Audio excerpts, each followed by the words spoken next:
line up so that way if you all have questions, you can come up here and ask. Yeah, don't be shy. It's usually one person, like, well, 2 or 3, and then I'll answer some questions, and then everybody And then will they'll start jumping up. And so do you have any hobbies outside of voice acting? What's your hobbies outside of voice acting? I always love asking that. Drowning in existential dread. love that. On Thursday night, just I'm a big gamer. I think gaming, and I'm realizing it a lot more how it's such a comfort for me of gaming. So I love gaming. I love watching funny YouTube videos. When I can't have a few channels, I like bounce around. It's comfort for me. I'm getting more and more into creating and writing. Some people may know, but I'm writing manga. And everybody's writing manga, but I am also one of those people writing manga. So I've been like wanting to write something for a very long time. So I'm getting back into that now that I can kind of have a budget to like pay artists and stuff. So that's happening, and I think, man, I need more hobbies outside of that. I'm trying to learn parkour. I go on and off. I try to practice parkour. I love watching the videos on that. All I think is I wish I was younger. Never too old. Every time I jump. But yeah, are those my hobbies? Dang, I don't have hobbies. Maybe I should start painting. I'll report back the next time I'm here. From hobbies to passions. Passions, yeah. Those are wonderful passions to have. Thank you. I appreciate That's awesome. Go ahead. What's your question? Hey, Zeno. Hey. So yeah, first off, I would say, I have a pretty good compliment for you here is that I consider you to be sort of the Bo Jackson of voice acting these days. How you're very good in both anime dubbing and Western projects. I appreciate that. See, you probably affiliate yourself with Disney from most of it, but do you do ever? Quick question. This is not the main question, but you do others for other studios, right? Yeah. I'm working on Transformers Earth Spark is over. Oh yeah, at that's Nickelodeon. right. That's right. Yeah, and I'm doing another Nickelodeon show. I'm doing the Nickelodeon show right now, and That's right. You also do Craig on Cartoon Network. Yeah. But my main question here is a little follow-up to a question that kind of came up a few times with last year with Sarah, Nikki Roble. Oh, okay. How she thought when she saw that, how she kept saying, how when Hunter was introduced that she thought he was going to be a homewrecker for Lumity, but then it so funny. did end up obviously not happening. So sort of a two-pronged question here. First prong is, were you kind of concerned about that yourself when the character was introduced, and the second prong is, when exactly did you realize, things were going to go with Willow? I was never concerned about Hunter being a homewrecker because I felt like because it was such a substantial thing that Lumity happened, I feel like it would take away from that sort of upfront representation. Yeah, like I was having like some mild flashbacks to Star versus in the introduction of Tom. Right. Yeah. So I didn't think so. I was like, I felt like it would kind of cheapen it if they like kind of doubled back on Lumity. So I think the bolder choice was the choice they made, was just to keep Lumity strong, which I 100% support. Maybe they might have envisioned it as a backup plan if Disney execs gave a hard no. I don't think so. I think and I don't, Dana's not my best friend, but like from what I know about Dana, like I don't think she would back down on that particular point. Right. I don't think that's something she would have backed down from, especially with where the house is going with LGBTQ representation up till then. I just don't think that's something she would budge on. If she couldn't, right? But Willow, I don't know when I first saw things. I think at the end of what was that episode? At the end of when he joined the Storm. Yeah. I think at the end of that, I was like, oh, that's probably something. Yeah, I think near the end of that was when I was like, Willow was kind of the only person who like didn't really like throw Hunter or didn't paint Hunter as just like a villain. Right? So I think that. Thank you. You were right. Leave the line. I don't think. Hello. Hello. I want to know what you're currently playing and if I may give you a recommendation. Perfect. I'm currently playing. What am I currently playing? I just beat Alan Wake 2 not too long ago. It's an incredible game. If you've never played Alan Wake, play all of the Alan Wake games. Alan Wake 1 is like a slog, but Control and Alan Wake 2 masterpieces of games. So I just got through that not too long ago, and I think I'm gonna. I've been slowly trying to get through Persona 5 just so I can play 3 and delete it off my PlayStation. But it's it's a 100-hour game, so good luck to me.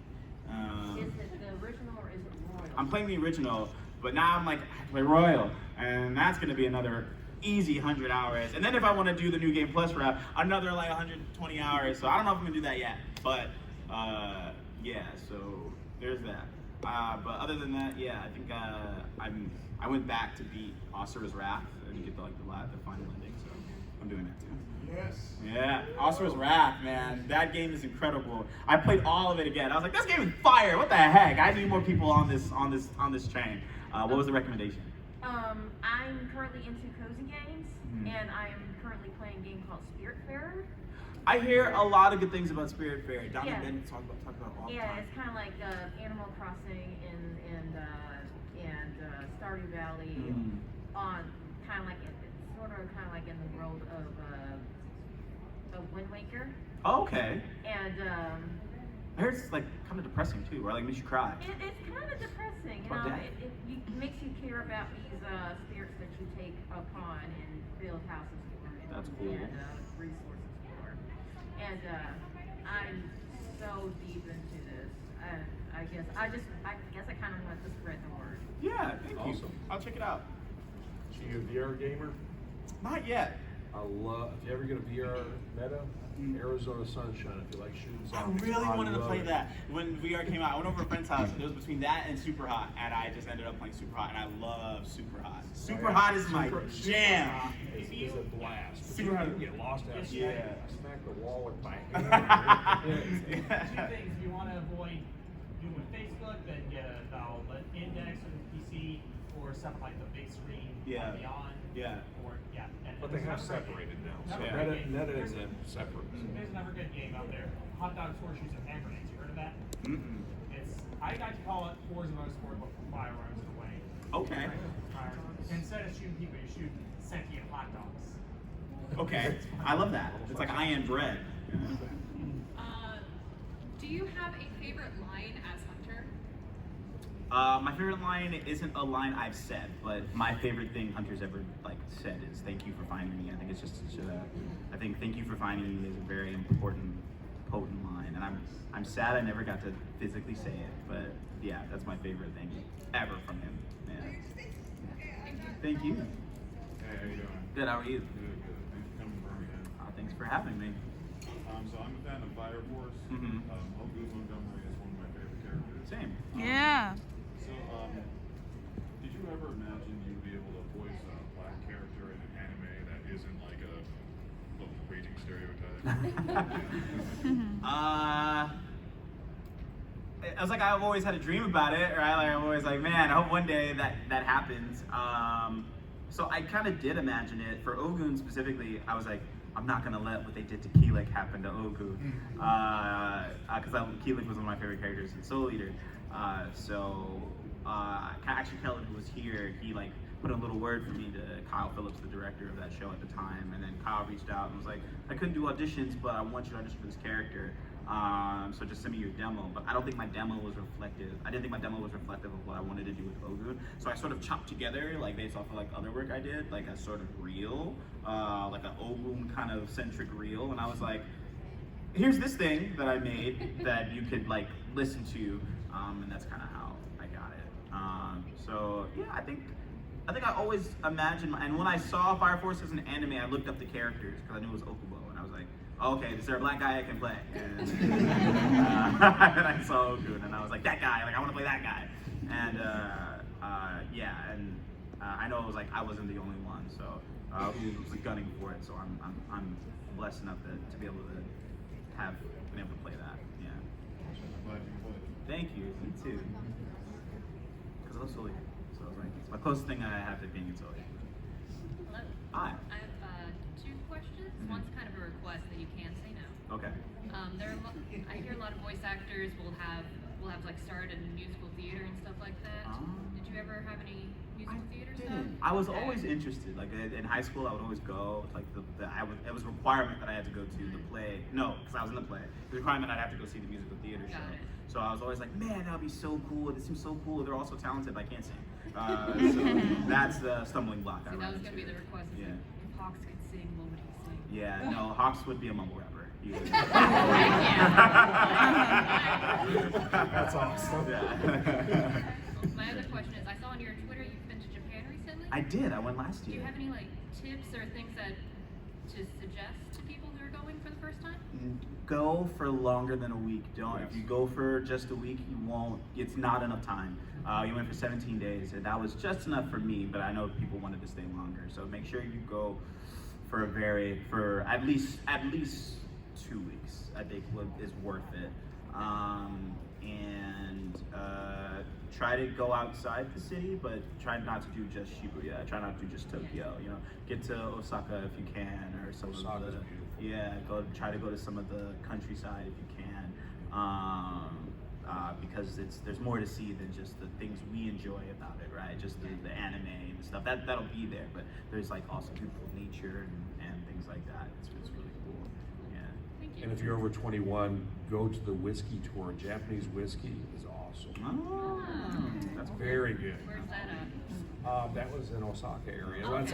it's out just outside the area. But they came and took the whiskey recipe from Kentucky. So. Hi. Hi. So, if you have one, could you say your favorite quote from Vanitas? And if not, can you just say something absorbently French? I think I want to say the French one because it's funny. As Vanitas. Oui, oui, baguette. Omelette du fromage. And do you have a favorite Vanitas quote? My favorite Vanitas quote is, have some decency, woman! Thank you. Did you ever have a character that you were like super attached to that you didn't want to leave after you're done working on them? I think Fogato from Fire Emblem. I was really attached to this idea of playing Prince of Color in the Fire Emblem series, and I love Fire Emblem. I've been playing since Path of Radiance on the GameCube. So being in Heroes as a couple characters was really cool, but being in like the next mainline game was a big deal for me. And like I heard a lot of people, it took a long time to get 3 houses all recorded because of the amount of characters, the amount of story, and things like that. So they were like, oh, it took us them 3 years, and it didn't take us 3 years. I didn't know it was because there was be less like social stuff. But I think some of that's kind of why I felt a little unfulfilled, not unfulfilled, but a little like I wish I could do more with Fogato. So I think I usually return to wanting to do of all the characters I've ever played, wanting to like play Fogato again. Yeah. First of all, I love your shirt. Thank you. And then second, this is a very, very important question. You might lose some fans, depending on your answer. I lost fans before, so wouldn't be the first time. Is a hot dog a sandwich? What else is it? What else would it be? A hot dog. Huh? Is it a sandwich? That's a Is it a sandwich. quesadilla? It's not a quesadilla. It's not a quesadilla. Quesadillas aren't sandwiches. But a hot dog is? A hot dog's not. A hot dog's a hot dog. Just like a quesadilla is a quesadilla then. If a quesadilla is a quesadilla, a hot dog has to be a hot dog. Thank you. Well, like, what if you eat it without the bun? Then what is it? A frank? A bratwurst? A bratwurst? Yeah. I guess, yeah.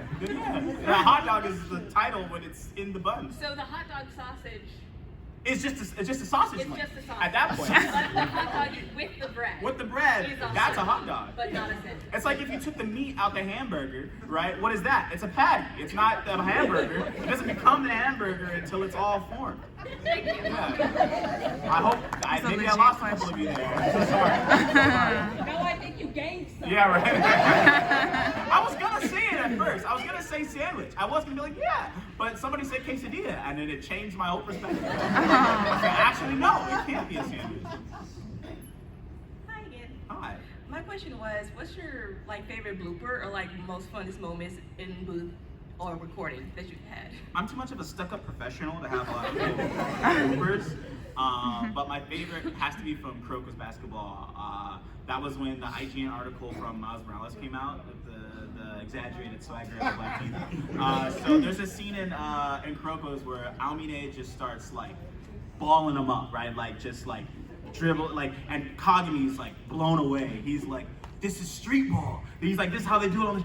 He's moving with all the exaggerated swagger of a black team. And I said, we couldn't put in the show, of course, but I got my director and he was like, I hate you. I wish we could put that in the show. That's one thing I wish maybe we could have had a blooper reel for, because I think that would have been funny. Yeah. Thank you. Yeah, thank you. Hi. Thank you for coming to Birmingham, first of all. Thank you for having me. So I just want to know what it was like working with Kerry Payton, because I know he was the voice actor for Cyborg, right? And then you guys voiced young Cyborg. Yeah. Yeah. Unfortunately, I never worked directly alongside Kari. We were never in the booth at the same time. But funny story about that is we didn't do that for Young Justice, but we did, I think, for Ben 10, if I'm not mistaken, because he played this character named Manny, who was sort of like the plumber's helper with Alan. Alan sort of joined them. And so it's not the first time Kari's played sort of like a older character figure to me. I don't know if he was there, so I don't remember fully if he was in the booth during that time either. But I do remember being very scared to meet him because he's Cyborg. He's Cyborg to me. Right? So, you looked up to him a bit. yeah, and I was like, man, I wonder if he'll find it weird that I'm I didn't feel like I was taking his character away from him, but he's in Young Justice everywhere. Why not as Cyborg too? Take a little break, yeah. But maybe it was because he was so many other people that had to find somebody new for Cyborg. But we met once and no words. I just said hello, blah blah blah. He gave me this big hug, and he was like, I'm so proud of you. And I was like, oh, he's such a good guy. And it was just as we were passing, right? We never got to record together, but he sort of gave me this hug, and then he followed me on everything after, and he's so nice, and he's such a great guy. But he's also such an excellent actor. Just living gush about Kari Payton. He does this at the end of credits of Young Justice. I think the newest season 4, they have monologues from the characters. The characters will say something about how they're feeling. There's this one scene where Aqualad goes over everything that's happened in I think it's after Superboy. Something happens to Superboy. And there's this monologue that was just where it's sort of Aqualad mourning Superboy, and I was just like, Kari Payton, is that? Oh, he's so good. Go watch that. It's just a masterclass in acting. I'll have to look that up. I'm He's so pretty sure I great. missed it. And then just a quick fun question. I'm sorry. I'm sorry. Were you finished? No, yeah, I was. Kari Payton's amazing. But I know you've probably seen it, but do you ship Hawks and Miracle? I think I started that. I think Let's go! I think all the Miracle Hawks stuff is my fault. When I got Hawks, everybody was like, Dobby Hawks everywhere, right? And then I think I started doing the whole Miracle Hawks thing. Thank you. And then now it's everywhere. So I think it's my fault. I'm not sorry, but I think it's my fault. I got something to show you later. What's going on? I'm not sure if this is a generic question. I don't know if you've been asked this before, but has there ever been a character in a game or a piece of media that you think is damn, I'd like to voice that guy? Past or present? Past or present? Character that I was man, if that was around. I mean, usually that happens in anime sometimes. I'm I want to voice that guy. So it's not uncommon, I think. Right now, I'm reading this manga called Kachi Akuda, and the main character Rudo, I was I like to voice him. He seems pretty cool. Games, I'm not sure. I don't know. I can't think of it on the top of my head. But if Jet Set Radio were to come out with well, I know there's another game coming, but Beat, that would be cool. Or anyone in that game, honestly, just to be vocal print in Jet Set Radio would be freaking amazing. Stay tuned, maybe that'll happen, guys. I don't know. It's happened. Stuff like this has happened before. But yeah. No, I'm not dropping any hits. So I'm not breaking any NDAs. Okay, so I'm not in that game as of right go out now. on Twitter and start posting about these hints, right? You can cut out all the parts where I'm saying I'm not in it. But yeah, like sometimes it happens occasionally. I think it's a lot like I would want to play a character in this world. Like I played The Last of Us. I'm like I would love to play the next playable character in The Last of Us. Right? Sorry, cough. But yeah, that's kind of where I go. Sexy Statty's up. Yeah. Look at that, What do you call man. him? Sexy Statty. Sexy Statty. Why does he call you that? Muscles. Muscle. That's my son. I love that. Yeah. There's a group of them that come to my house. He happens to be one of them. So we've got a whole group that always comes to my house to party down. So. Yeah, party down. That's where you got the names. How you been, by the way? I've been good, man. You're looking sexy. Great. Hey, I just want to know, like, what are some of your favorite fighting games, and who are your main go-tos? Oh man, I mean, I have all the standards. Fighting games. It's, I love Tekken. I love Street Fighter. Street Fighter, my favorite Street Fighter character is Sean. Yeah, so whenever I play Third Strike, I gotta get it in with Sean. Huh? The only reason I'm DJ is because I auditioned for DJ to play Sean eventually, right? I was like, I won't get DJ, but I will be around for Sean. I just want to be on the radar, and they gave me DJ. Because I guess, I don't know. I hope he comes into the game. They're telling me he's not coming, but hopefully he'll show up eventually. Usually if I'm playing Tekken, it's Walrong or it's Jin. Those are my mains. I tried to get into fighters. I didn't practice enough, but I was always like Bardock, Trunks, Gohan on that. That was like my squad. What other fighting games do I play? I think that's it. Mortal Kombat?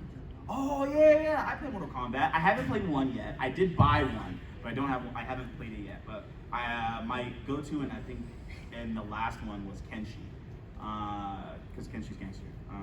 And like, I think I want to play Tanya in this one, or Jade. Tanya seems cool. But yeah. Appreciate you. Oh, Jackie Graves. That was my go-to. Yeah.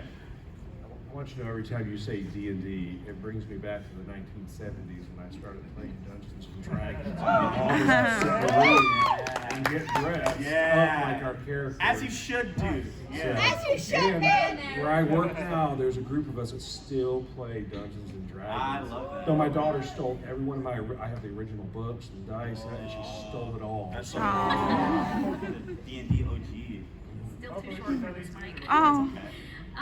What was your favorite part of playing squares in Puyo Tetris 2? My favorite part of playing squares was how in-depth his emotions were. I remember being like, why is there so much, like, why is there all this drama in this Puyo Tetris game? Like, I was like, is this lore? Like, what is happening here? Squares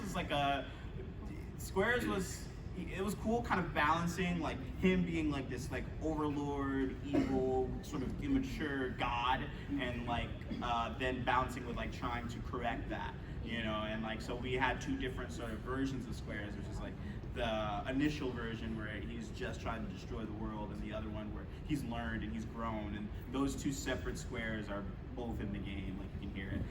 So just the complexity and the nuance of that character was like my favorite part, which it was like came completely unexpected out of nowhere for that type of thing, right? Yeah, Puyo lore goes crazy. It goes crazy. I was like, why is there lore? This is pretty weird There's Tetris. so much Yeah, lore. it's really cool. I'm glad they like made it that way. I don't know, it's really creative. Yeah, it's awesome. Anyways, that was all. Thank you. Thank you. Yeah. I love the performance. Thank you. I get one like out of every con, I get like maybe 1 or 2 squares people. It's like 1/10 of my Awesome. fans. Hi again. Hello. Okay, so I showed you a tattoo sketch that I did that I still plan on getting of the arm of Dobby and the wing of Hawks. And the words that I chose were the words hero and villain are subjective. Yeah. What are your thoughts on that based on the sorry for spoilers of the events of season 5 and how that went down? Without spoiling it, try not to spoil it. For anyone who hasn't been caught up. I probably should have asked. Yeah, I think that's just how they both feel. Everyone thinks they're doing the right thing. Right? Yeah. Everyone, a villain isn't a villain in their eyes, right? They think that they're doing what's best for either themselves or for society. They just operate outside the fringes of what the laws are, what is quote unquote good to other people or morally quote unquote correct, right? They're not afraid to step over lines that some people would not step over, right? And I think that's just sort of Hawks' perspective about it, especially as things started heating up and, with the infiltration and things like that. It was like, Hawks even says he takes on the job. He says, if I have to sort of dirty my hands in order for the world to be a better place, then I'll do that, I think that's just the perspective he takes on when it comes. He doesn't see it as black and white as some other people do. Yeah, and I thought it was very interesting because of the connection that Dobby and Hawks have that even they don't realize. Yeah. So, I think that's like a thing about like idols and like also subverting sort of those kinds of things, right? You would think like for Dobby, he would pattern himself after, but because of what happened in Dobby's life, he didn't, right? He went down a different path, and Hawks is the same way. Hawks went down a different path too.